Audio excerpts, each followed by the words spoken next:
Hello, we're going to be talking about virtue theory. It's the first of the normative major moral theories we're going to be looking at in this class, and it's one of the oldest. In fact, the first few are very old, and you can find them throughout many different cultures. We're going to focus on one representative thinker who offers probably the most extensive and cogent analysis of virtue theory, and that is the Greek philosopher Aristotle.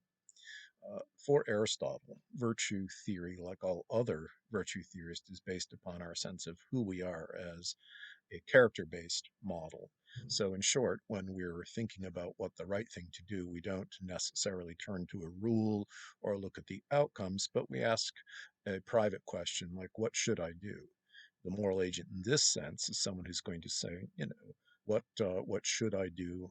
Can I live with myself if I did that? What is the right thing to do for me?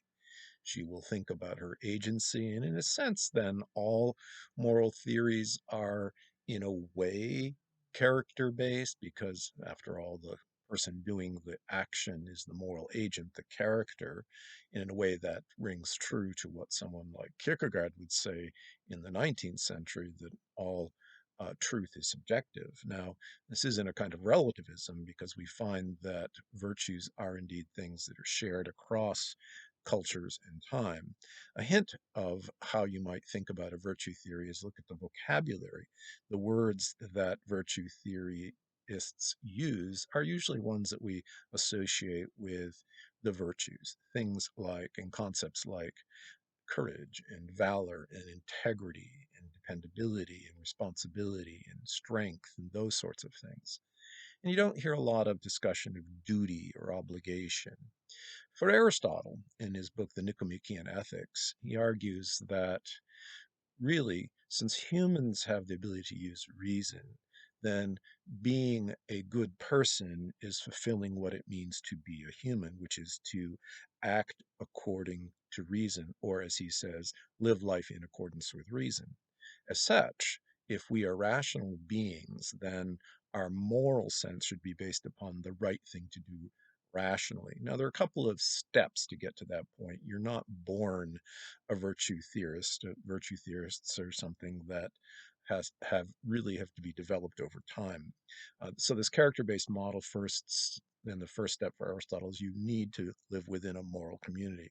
Now, I'm going to leave that open and just assume that our community, the community you live in, or perhaps the clinic that you're working in, is in fact a moral place.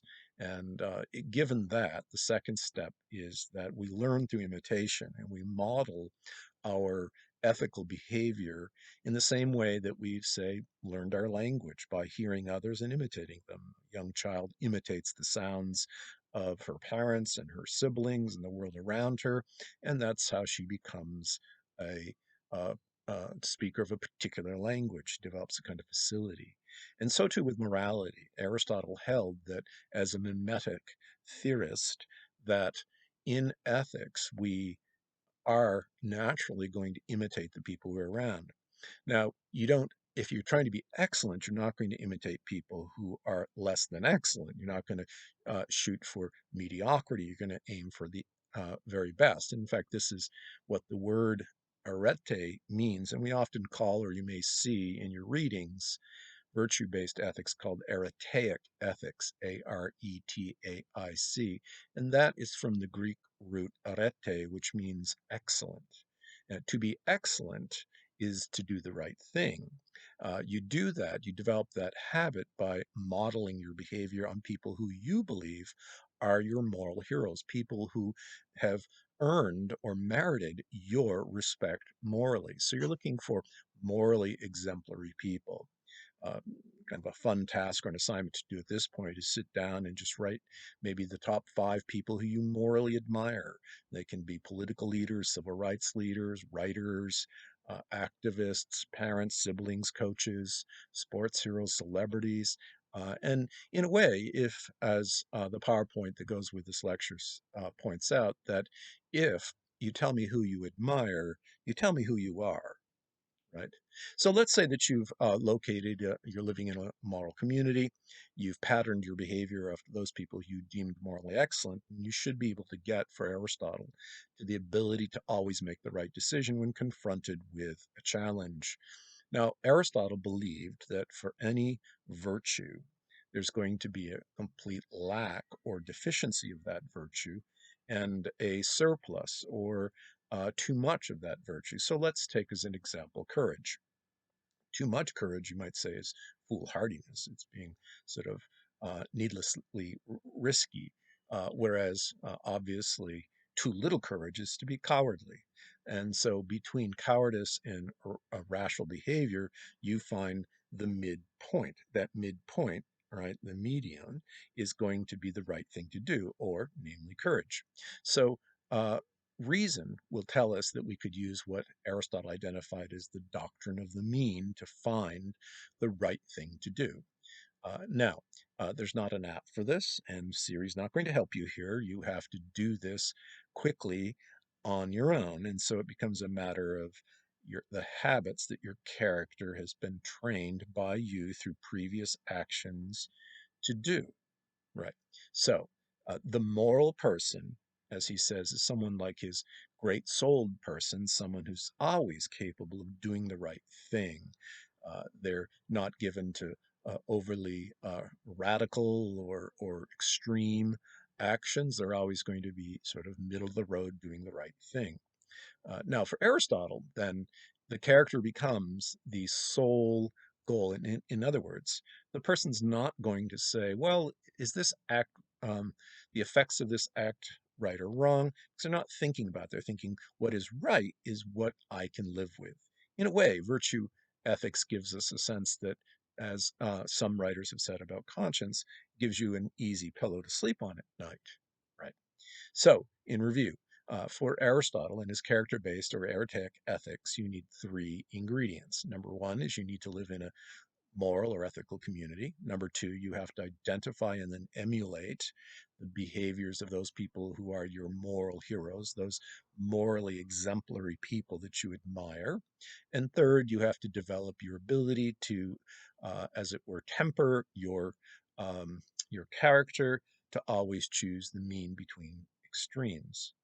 Now, of course, a moral hero is not someone who's perfect. They're not a moral saint. They're a moral hero.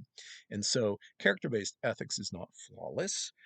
It does, criticism of this approach does argue that because it's not something that we can know ahead of time what you're going to do, that the charges of relativism, subjectivism have been leveled against it by other theorists. Um, Nevertheless, as antiquity would view these are often understood as warrior ethics, bravery, courage, valor, and so forth. What would a virtue theorist look like in a healthcare setting? Well, I think she would be someone who would be acting for the interest of her patient, but doing what she believes is the right thing to do, both professionally but also morally. She wouldn't make a decision that she could not live with, right? So, are you a moral virtue theorist? Um, think about it, and again, try that exercise. Write down people who you find or you deem morally worthy, and and give it some thought because I think it's a valuable. Now, a little history of this: it is one of the oldest. It's found across cultures, uh, and it's sort of disappeared in society and has had a renaissance of sorts in the last 20 to 30 years with figures like Philippa Foot, Alistair MacIntyre, Martha Nussbaum, bringing back variants or iterations of virtue theory. So it's becoming more and more popular. And in this class that I've been teaching for over a decade here at the university, I've seen an increase in people who self-identify as virtue theorists. So consider virtue theory as our first moral theory, and we'll turn in the next presentation to the deontological or rule-based model. Okay, see you then.